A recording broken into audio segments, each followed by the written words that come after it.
pedos, chomos, Chester the molester. Different names, different terminologies, man. We all know what happens to them in prison, but what happened to this one might make your stomach turn. Let's get into it. And I'm blowing on this backwood. Bad road, country strong, ride or die on the road. Papa was a rolling stone, so I made it on my own. Gun toting, pistol smoking, outlaw, kush token, plenty of the southern bells. Had a little heartbroken. I'm a blue collar badass mother. Never been a coward, sure as hell ain't a sucker. My hands stay dirty, clean money that I'm earning all work. When I start back to it in the morning. Family first, ain't no other way I see it. Bust a 12-hour work day and wake up and repeat it. What's up, everybody? You're tuned in to Off the Yard. Happy Friday. Hope everybody is enjoying your end of the week. Much love to the Gladiator Gang. And 2 L's and a bulletproof R, baby. We in here.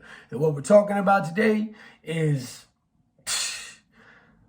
shit that people wonder about all the time. People always ask me what happens to these particular individuals. And we're talking about pedos.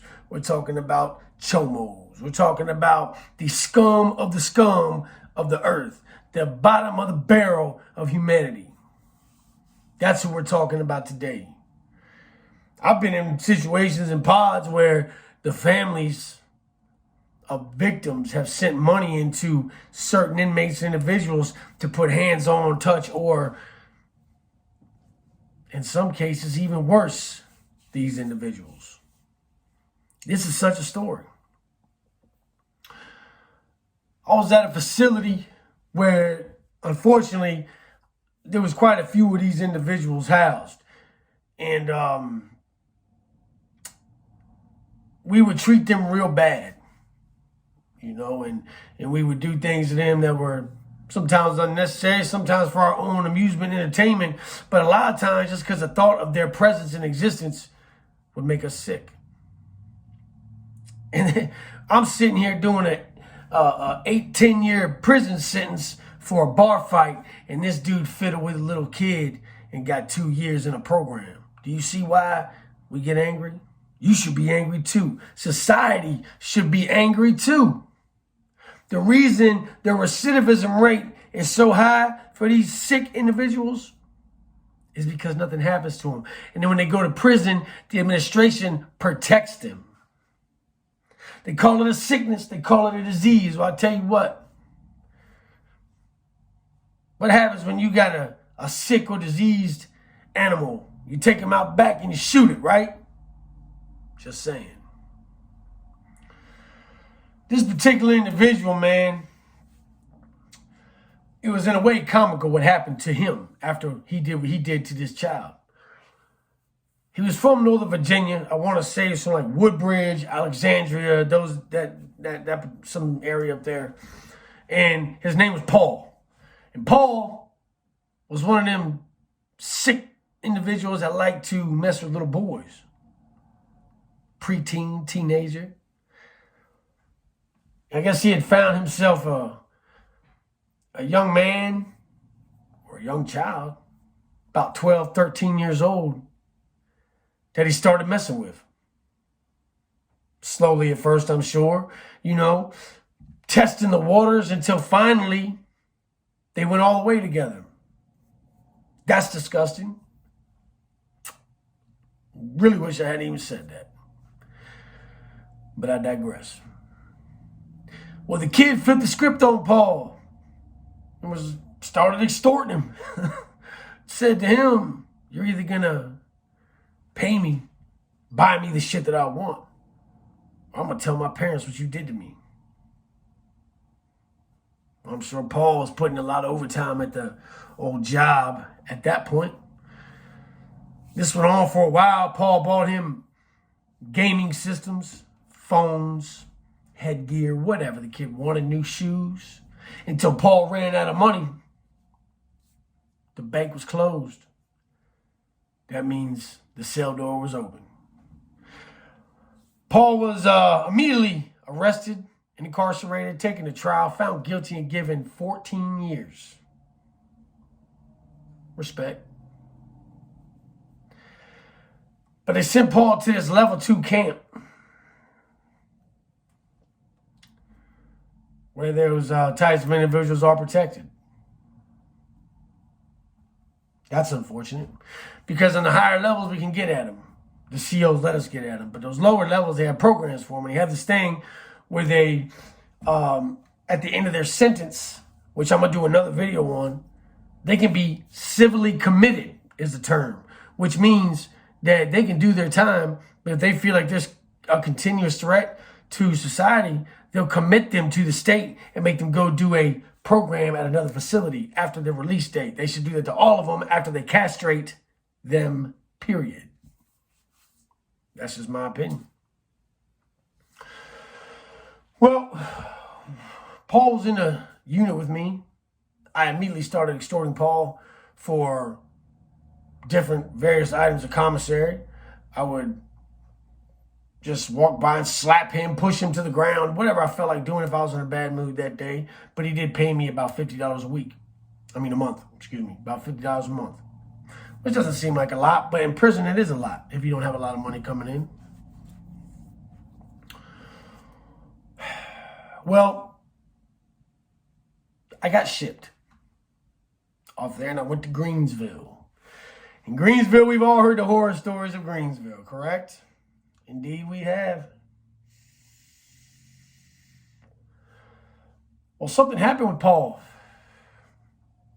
And about 2 months after me being in Greensville, I go in the yard one day, and boy, oh boy, did I see a familiar face. But once you have that stigma about you, you pretty much have to carry that forever. Well, Greensville's a whole different animal, man. You got booty bandits out the ass there. You know, I remember Jingalang was there. A guy named Jingalang was there. There was a couple other dudes, but, you know, notorious guys that's what they wanted. They wanted to go up in something. It started out kind of casual.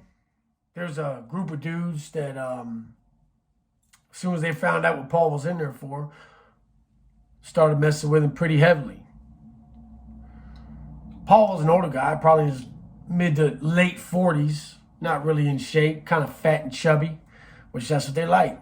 There's an old saying, in prison ain't no joy like the fat butt boy.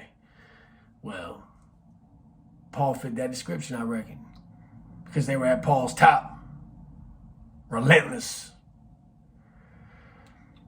You'd see Paul walking around with new bruises, new cuts, sometimes even worse, man. Sometimes you wouldn't see Paul for a couple weeks.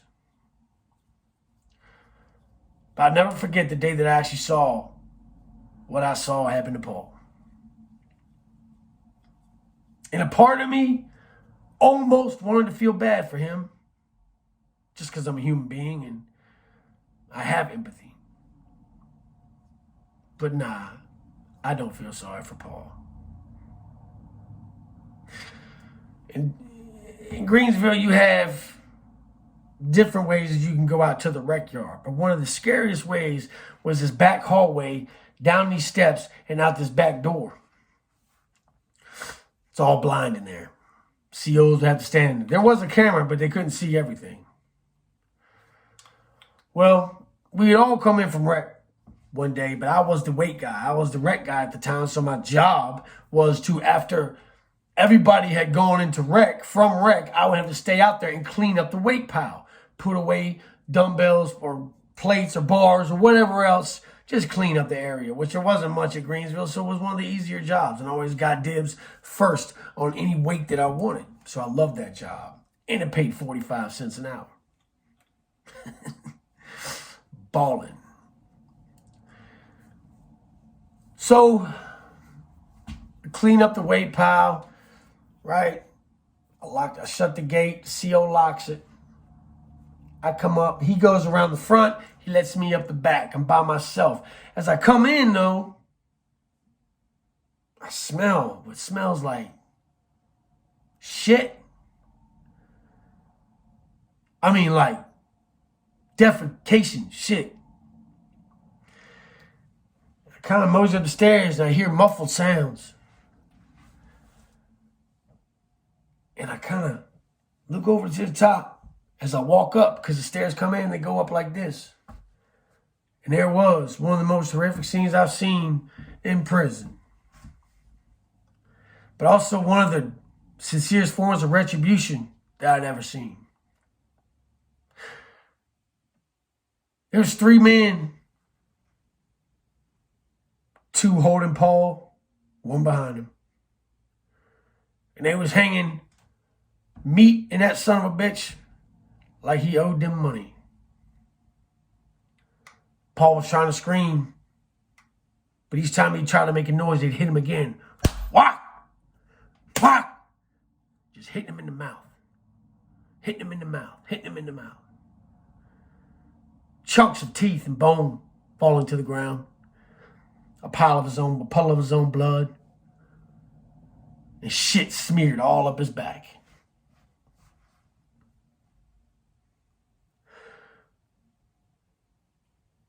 It's at those points where you don't know really where to go. The door's locked behind you. The only way to your unit is walk right by him. That's what I did. I walked by. I just pretended it wasn't there. And that's what you have to do in prison. Because that shit ain't got nothing to do with you.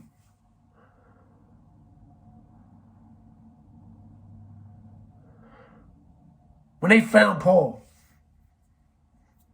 they found him a little while later. He was face down in his own shit. His asshole was torn so bad they had to stitch him up.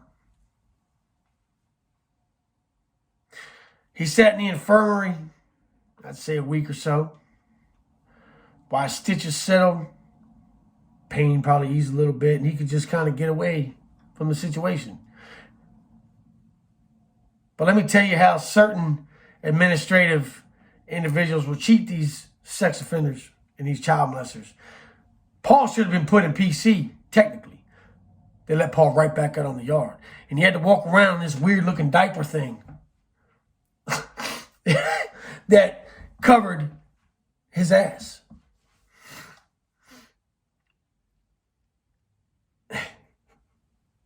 And I shouldn't laugh because I guess technically it's not funny. But it is. Karma. That's not the worst of it.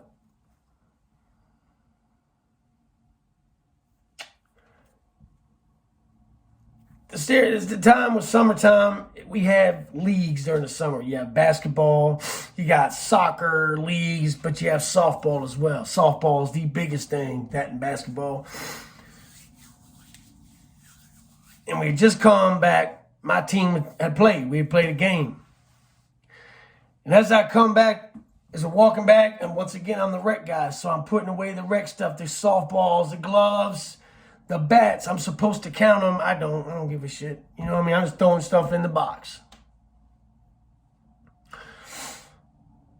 When I came back to the building, we walked in, we're escorted by the police back to the building.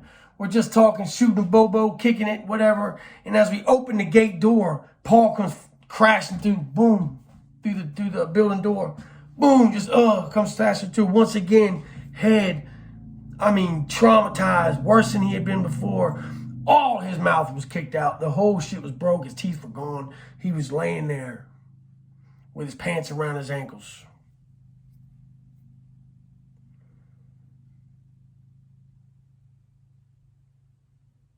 But what I couldn't believe was what they had done to Paul.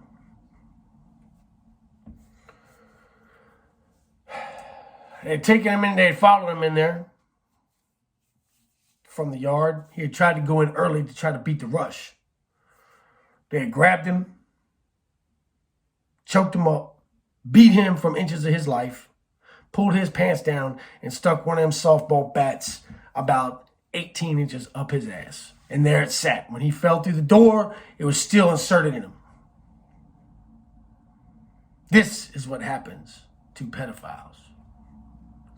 This was a message. This was retribution. The old convict way. Now, to me,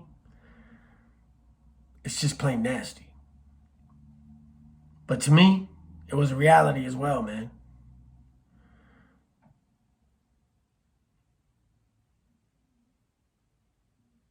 But I can't imagine what some of those kids must feel, when they have a grown man doing things to them that are ungodly and heinous. So you know what? I don't give a fuck about Paul or anybody like him. Because in my opinion, they deserve everything they get. Happy Friday. Thank you for tuning in to Off the Yard, man. I'm Big Lance. Much love to the Gladiator Gang. 2 L's in a bulletproof heart, man. And as always, ladies and gentlemen, stay up, stay out.